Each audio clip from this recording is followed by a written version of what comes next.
Good morning students, class 10th. Today is your biology period. Beta ji, we has been completed the half chapter of lesson number 2 life process. Okay, हम इससे पहले अपना जो syllabus complete कर चुके हैं, अब हम उसी से आगे कंटिन्यू करेंगे बेटा. Okay, we are continue the same chapter with their remaining parts. Okay, हमारे इस चैप्टर से एग्ज़ाम पॉइंट ऑफ व्यू से कुछ भी लेस नहीं हुआ है. ओके, अब आपकी पढ़ाई उन टॉपिक्स के साथ होगी जो हमारे सीबीएसई बोर्ड ने अनाउंस किए हैं कि वो रहेंगे, उनके साथ नहीं होगी जो रिमूव हुए हैं. ठीक है, वो टॉपिक्स आपको नहीं पढ़ाए जाएंगे जो रिमूव हुए हैं.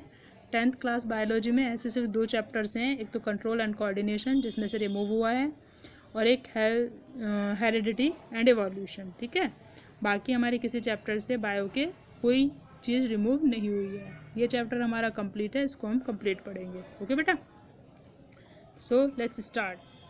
हमारा जो लास्ट टॉपिक था, मैं आपको एक बार रिमाइंड करा दूं बेटा जी. हम रेस्पिरेशन पढ़ रहे थे और रेस्पिरेशन में हमारा लास्ट था ये सेल्यूलर रेस्पिरेशन, इसको हम पढ़ चुके थे. अब हम ट्रांसपोर्टेशन आगे के लिए पढ़ने वाले थे. ठीक है, ट्रांसपोर्टेशन हम ये आपका सेल्यूलर रेस्पिरेशन और ट्रांसपोर्टेशन इन ह्यूमन बीइंग ये हम पढ़ेंगे. रेस्पिरेशन हमारा कंप्लीट हो चुका था. ठीक है, ट्रांसपोर्टेशन आपको एक बार थोड़ा सा रिवाइज करा देती हूँ. It is the life process that help in the transport nutritive material in the respiration and in whole body by blood. क्या काम होता है हमारे बॉडी के अंदर, जो भी न्यूट्रिटिव एलिमेंट्स हैं वो सारे न्यूट्रिटिव एलिमेंट्स को बॉडी में ट्रांसफ़र करना होता है, और वो पूरी बॉडी में किसके थ्रू ट्रांसफ़र होता है? ब्लड के थ्रू ट्रांसफ़र होता है. ओके, अब हम अपना टॉपिक स्टार्ट करते हैं. देखिए, transport in human beings. Transport in human beings क्या क्या पढ़ने वाले हैं वो मैंने लिस्ट कर दिया, उसको एक बार देख लेते हैं पहले, है ना, क्या क्या हम इसमें पढ़ने वाले हैं. ठीक है बेटा, लेट इज नो अबाउट सब टॉपिक ऑफ इट. जो हमारा टॉपिक है ट्रांसपोर्ट के अंदर हम पढ़ रहे हैं, ट्रांसपोर्टेशन के अंदर ट्रांसपोर्टेशन इन ह्यूमन बीइंग, इसमें जो हम पढ़ने वाले हैं उसको एनलिस्ट किया है, उससे देखते हैं पहले, फिर इसी सीक्वेंस में हम आगे पढ़ते जाएंगे. First of all, introduction, then type of circulatory system, blood composition, blood clotting, blood groups, blood transfusion, rhesus factor, heart, ECG, blood pressure, lymphatic system. ये सारे टॉपिक्स हम अपने इस टॉपिक में पढ़ने वाले हैं. किसमें? Transportation in human being. Okay, let's talk about introduction. In our body transporting system is a must. हमारी बॉडी के अंदर ट्रांसपोर्टिंग सिस्टम जो है वो बहुत ज़रूरी है. As food, hormone, gases etcetera, जैसे कि फल, जैसे कि खाना, हार्मोन्स और दूसरी gases, need to be transported to all body cells. जैसे कि हमारा खाना, हमारा ब्लड के अंदर फूड, गैसेस, सभी चीज़ें जो ट्रांसपोर्ट होती हैं उनकी हमारी बॉडी के अंदर ट्रांसपोर्टेशन की ज़रूरत होती है. Okay, for this we need to have some system that can transport these things from one part to the body to other parts. इसके लिए हमें क्या करना है? इसके लिए हमें एक सिस्टम की ज़रूरत होती है, जो सिस्टम ये कर सकता है कि वो हमारी बॉडी से मटेरियल को एक जगह से दूसरी जगह ले जाए, यानी बॉडी के एक पार्ट से दूसरे पार्ट में लेकर जा सके. तो उसे हम क्या कहते हैं? Transport system. ओके, तो इसमें कौन सा आता है? सबसे पहले सर्कुलेटरी सिस्टम. ठीक, सर्कुलेट करना, पूरी बॉडी में घूमना, पूरी बॉडी में पहुंचाना है ना, इसको सर्कुलेट करना, इसलिए इसे हम कहेंगे circulatory system. Type of circulatory system, these are of 2 type, blood circulatory system and lymphatic circulatory system.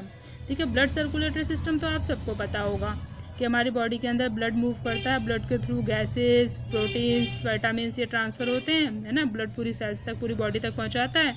But lymphatic system क्या होता है ये आपको शायद नहीं पता होगा. कोई नहीं, इसे हम आगे टॉपिक में डिस्कस करेंगे. Blood circulatory system, in it the fluid that transport substances in blood.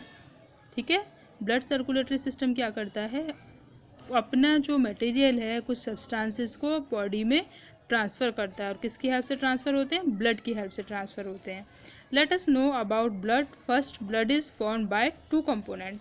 अब ब्लड सर्कुलेटरी सिस्टम तो हम पढ़ेंगे, लेकिन उससे पहले ब्लड क्या है इसको जान लेते हैं। देखिए, दो कंपोनेंट ब्लड के मेन है, plasma and blood cells. First of all, plasma. It is yellow colored fluid that is 90% water and rest of 10% is organic and inorganic substances. क्या है? 90% पानी होता है, बाकी जो 10% है वो 10% इसमें ऑर्गेनिक और कुछ इनऑर्गेनिक सब्सटेंसेस होते हैं। किसमें? प्लाज्मा में। क्या क्या है वो substances? Nutrients, gases, hormones etcetera. इसमें कुछ न्यूट्रिएंट्स होते हैं, कुछ गैसेस होती हैं और कुछ हार्मोन्स होते हैं। किसमें? जो वो 10% बचा हुआ है। As these things are present in plasma, ठीक है, that is the reason plasma act as a nutritive medium for blood cells. तो प्लाज्मा के अंदर ये न्यूट्रिटिव मटेरियल होता है, इसलिए प्लाज्मा एक न्यूट्रिटिव मीडियम की तरह काम करता है ब्लड सेल्स के लिए। ब्लड सेल्स को न्यूट्रिशन मिलता है कहाँ से? प्लाज्मा से। दूसरी आती है blood cells, second number. Found in blood, blood में पाई जाती हैं। सब जानते होंगे इनके लिए कौन कौन सी होती हैं। These type of cells present in blood cells, red blood cells, white blood cells, platelets, है ना, सभी जानते हैं, WBC, RBC एंड प्लेटलेट्स। Okay, first of all RBCs, they are cells that have disc like shape in completed cell with no nucleus. इनके अंदर nucleus नहीं होता, डिस्क लाइक यानी कि कुछ गोल सी होती हैं। माइटोकॉन्ड्रिया एंड एंडोप्लाज्मिक रेटिकुलम, ठीक है, इनके अंदर क्या? न्यूक्लियस नहीं होता है, माइटोकॉन्ड्रिया नहीं होता है, एंडोप्लाज्मिक रेटिकुलम भी नहीं होती है। These cells are smallest cell of body, body की क्या है? बहुत छोटी सेल हैं। These cells have red colour, इनके पास क्या होता है? रेड कलर या रेड पिगमेंट होता है। Red pigment made up of iron called haemoglobin. इनके अंदर क्या होता है? एक रेड पिगमेंट होता है जिसका नाम क्या है? हीमोग्लोबिन, जिसकी वजह से रेड होती हैं। कुछ इस तरह की होती है हमारी RBCs। ओके, इनके अंदर जो पिगमेंट होता है वो पिगमेंट क्या है? हीमोग्लोबिन है, और वो उसका कलर जो रेड है वो आयरन की वजह से है। ब्लड हमारा रेड नहीं होता है, ब्लड ऑरेंजिश होता है, ठीक है। वो जो रेड कलर थोड़ा दिखता है वो इसकी वजह से दिखता है, RBCs की वजह से, और RBCs बनती है हीमोग्लोबिन से। These are numerous in blood, that is the reason blood is red in color, ठीक है। जो RBCs होती हैं बहुत ज़्यादा होती हैं ब्लड के अंदर, और यही रीज़न है कि ब्लड का कलर कैसा दिखता है? रेड दिखता है। The function of this hemoglobin is to transport gases by forming complexes, ठीक है। क्या करती हैं? कुछ गैसेस को ट्रांसफ़र करती हैं, कुछ गैसेस को ट्रांसपोर्ट करती है। कौन कौन सी? ऑक्सी HB एंड कार्बोनियो HB, ठीक है।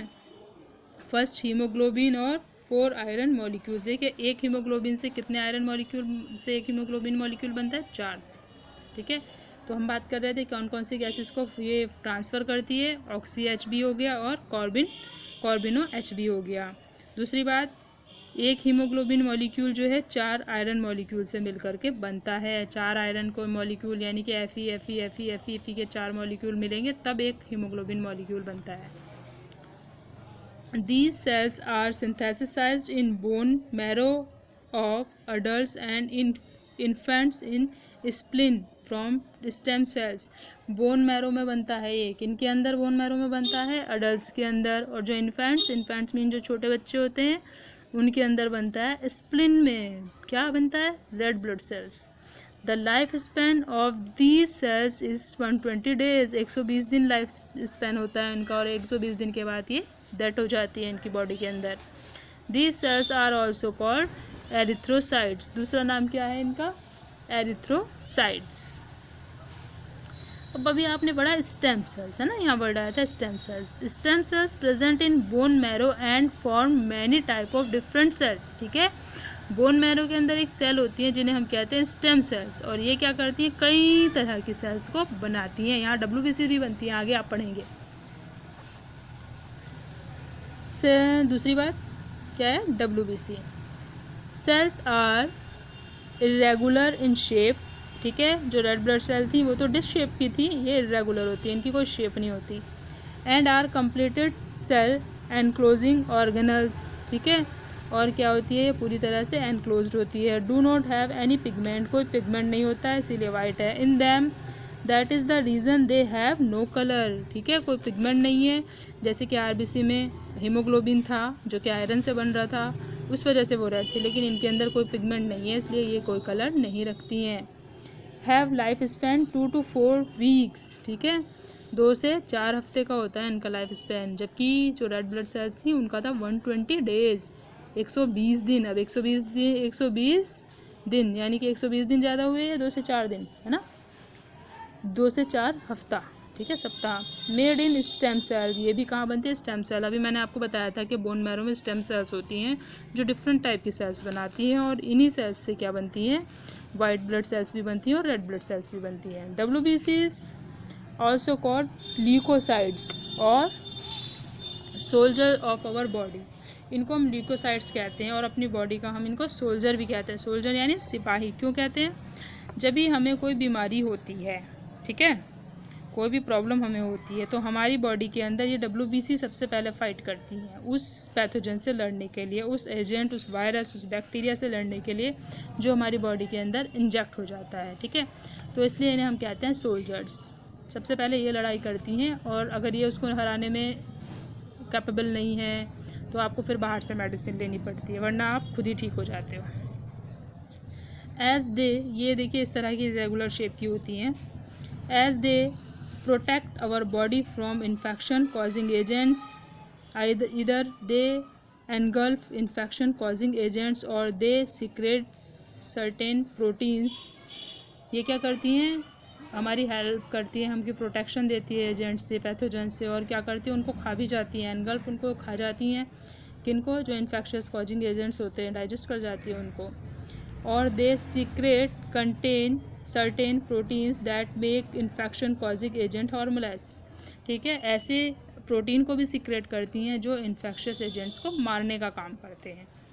Platelets, thin fragment that may और मे नॉट हैव न्यूक्लियस, इनके अंदर न्यूक्लियस हो भी सकता है और नहीं भी, और बहुत छोटे फ्रेगमेंट जैसी स्ट्रक्चर होती हैं ये। Their function is to secrete certain protein that help in blood clotting, ये क्या करते हैं, कुछ प्रोटीन्स को सीक्रेट करते हैं जो ब्लड क्लॉटिंग में हेल्प करते हैं। अब ब्लड क्लॉटिंग क्या होता है, इसको मैं आपको अलग से टॉपिक पढ़ाऊँगी ब्लड क्लॉटिंग का। Life span is 60 to 120 days, ठीक है, 60 से 120 दिन। ऑल्सो कॉल्ड थ्रोम्बोसाइट्स, इनका दूसरा नाम क्या है, थ्रोम्बोसाइट्स। इस तरह की इनकी शेप होती है। ब्लड क्लॉटिंग की बात करते हैं बेटा। Blood clotting, it is transforming of liquid state of blood into jelly like state on exposure to air.